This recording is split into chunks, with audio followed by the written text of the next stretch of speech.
Now at 6 on Time Warner Cable News on ABC 45. A body was found floating in Lake Townsend this morning. What police are saying about the discovery. Also, new details in the Wednesday shooting involving a retired Greensboro police officer. Hear the 911 call just released.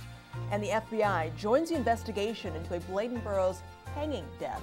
The latest on Lacey Lennon's death that was ruled a suicide. You're watching Time Warner Cable News on ABC 45. And thank you for joining us tonight. I'm Cheryn Stone. Those stories are coming right up, but first here at 6 o'clock, meteorologist Doug Lindsay is here with the first check of that weather on the one's forecast. Hi, Doug.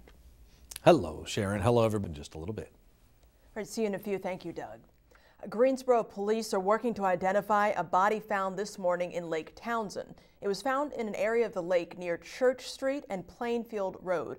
Meg Smith has more on the investigation. Anyone with information that can help is asked to call police or Crime Stoppers at the number on your screen. That is 336-373-1000. New details tonight in a story we brought you on Wednesday. Investigators now say former Greensboro Lieutenant Brenda Bishop and her husband both shot at each other at their home that afternoon. 68-year-old George Bishop was taken to the hospital in critical condition. He later died. Preliminary reports show the shooting began as a domestic dispute between the couple at their Larchmont Drive home. Detectives are now looking at the sequence of events. The 911 calls from the dispute were released earlier this afternoon. Listen to Brenda Bishop tell dispatchers what happened. He told me to go back in the bedroom and get both my guns. I gave him one, and I reached for the other one. He started firing. Police say there were no previous calls for service to the home. Brenda Bishop retired from the police department in 1998. Once the investigation is complete, the case will be turned over to the district attorney's office to review possible criminal charges.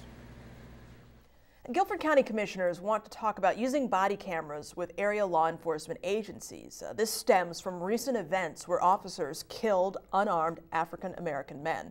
As Kristen Drummond explains, one office is already taking steps to equip all of its personnel. Body News. Foster expects the commissioners will meet with the sheriff and police chiefs next month. A Salisbury police officer was fired for making an inappropriate comment online about the death of Michael Brown. The chief of police said the comment was posted on the officer's Facebook page. Chief Rory Collins released a statement that says, "The Salisbury Police Department works hard on a daily basis to grow and strengthen relationships with the community it serves." The Facebook posting by this officer undermines those efforts. The Salisbury Police Department and the City of Salisbury will not tolerate activities such as this, which only hinders our efforts to serve in partnership with our community. No one from the city was available for comment on this firing. The FBI is now investigating the death of a Bladen High School football player. 17-year-old Lennon Lacey was found hanging from a wooden swing set in a mobile home park back in August. Friends and family of Lennon have voiced concerns that there was a lack of information in this case. The NAACP has also been calling for a federal investigation into the teen's death, saying that his death could have been race-based. The district attorney says they've been thorough in investigating the case, but he asked for assistance from the FBI to make sure no stone is unturned. This is ongoing. David also asked for patience as the investigation continues into Lacey's death. Lacey's death had originally been ruled a suicide. The South Carolina mother accused of driving her van into the Atlantic Ocean with 3 kids inside pleaded not guilty by reason of insanity to child abuse today. A psychologist ruled Ebony Wilkerson had a psychotic break when she drove her kids into the surf off Daytona Beach in March. The 3 children are still in state custody. Prosecutors have agreed to drop 3 counts of attempted murder. The judge is expected to decide next week if Wilkerson will be committed to a hospital or released with psychiatric supervision. It's been about a week since 3 fires killed 2 people and displaced nearly 20 in Carolina Beach. From investigators to property managers, many people are now piecing together what happened to help those affected. Carly Swanson speaks with a rental agency manager who lost one tenant in the fire and has helped 2 displaced families find homes. There's no word on if the Sands 4 condo will be rebuilt after the investigation is complete. And still ahead here at 6 o'clock, part of a plan to fix a leaking drainage pipe at a Duke Energy steam station requires pumping contaminated wastewater into Lake Norman. And later, temperatures reached into the 50s today, giving the Triad a bit of a warm-up. So how long will these warmer temperatures last? Doug Lindsay tells us in your Weather on the Ones forecast. On ABC 45. A Wake County Superior Court judge denied a motion by UNC Chapel Hill to dismiss a lawsuit against the university from a coalition of media outlets that includes Time Warner Cable News. The media outlets are suing UNC for not releasing information on 9 employees who were either disciplined or fired due to the recent Weinstein report that should have been public record. Judge Donald Stevens said while UNC was transparent in saying it disciplined employees, they did not provide adequate information as to why. And the records are supposed to, with regard to discipline at least, provide some information about the nature of reasons for the disciplinary action taken. The judge ordered both sides into mediation to resolve the matter.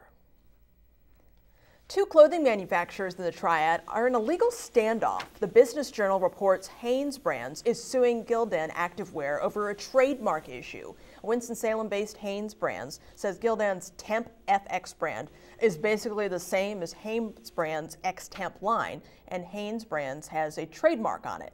Gildan is a Canadian company that has set up several manufacturing facilities in North Carolina. That includes a new site in Mocksville that is hiring. North Carolina environmental officials approved plans by Duke Energy to fix a leaking drainage pipe at its Marshall steam station. Now, to get to it, crews must drain contaminated wastewater from its large coal ash dump into Lake Norman. While the damage to the pipe is very small, the Catawba Riverkeeper still worries about that unregulated toxin flowing into the water system as the crews make repairs. Becky B. Ryder has more. Well, Duke says it's identified similar problems at other sites. They're waiting for additional approval from the state to make repairs. And your sports is up next here at 6 o'clock. Cam Newton returns to Panthers practice. Jason Brown has the details. And the holidays can be stressful for everyone, but even more for military families. That's in our Carolina Minute.